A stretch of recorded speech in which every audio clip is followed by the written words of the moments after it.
femme est handicapée moteur. En souffrance psychique depuis quelques années, elle exprime oralement son souhait de recourir à l'aide à mourir.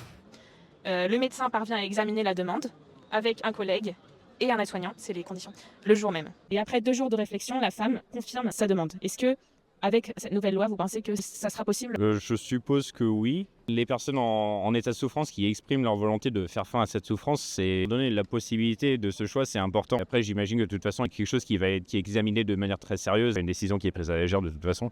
Je pense que oui, ce serait possible. Je pense que comme il y a le facteur d'être handicapé moteur, c'est pas quelque chose qu'on peut forcément se soigner. C'est, on va dire, chronique et permanent. Je pense que les conditions sont réunies pour le faire. En fonction si c'est une douleur aiguë, chronique, il faut peut-être pas le prendre en compte de la même manière et toujours accompagner les personnes dans le plus positif possible pour essayer de les sortir de cette volonté. Je dirais que oui. Il faut un peu plus de temps de réflexion parce que 2 jours c'est très court et peut-être la personne était dans une situation où elle souffrait énormément. Pour moi, oui. Si le médecin en plus a donné son accord et que tout a été validé, etc., pour moi, c'est oui. J'imagine que ça veut dire que oui, et c'est encore une fois terrible. Parce que ça veut dire qu'on n'est pas en capacité de travailler sur comment faire en sorte qu'ils aillent mieux. Mais on accepte qu'ils nous quittent, qu'ils décident de mourir. Mais c'est sur ça, je pense que le travail devrait être fait. Ça demande de l'argent, des investissements, et on préfère les laisser mourir. Oui, ce serait possible. Aucune obligation de demande écrite, de signature, de témoin ou de méthode d'enregistrement de la demande. Une simple demande orale suffit. Délai de réflexion de 48 heures après une validation de la demande initiale. Mais la validation de cette demande, qui ne doit pas excéder 15 jours, Peut se faire le jour même, avec un autre médecin possible à distance et sans avoir vu le patient. et un auxiliaire médical. Les critères sont à nouveau remplis. Par ailleurs, Une tentative de dissuasion de la part du médecin coûterait à ce dernier 2 ans de prison et 30 000 € d'amende pour délit d'entrave. On remarque qu'il n'y a par contre pas de délit d'incitation à l'aide à mourir.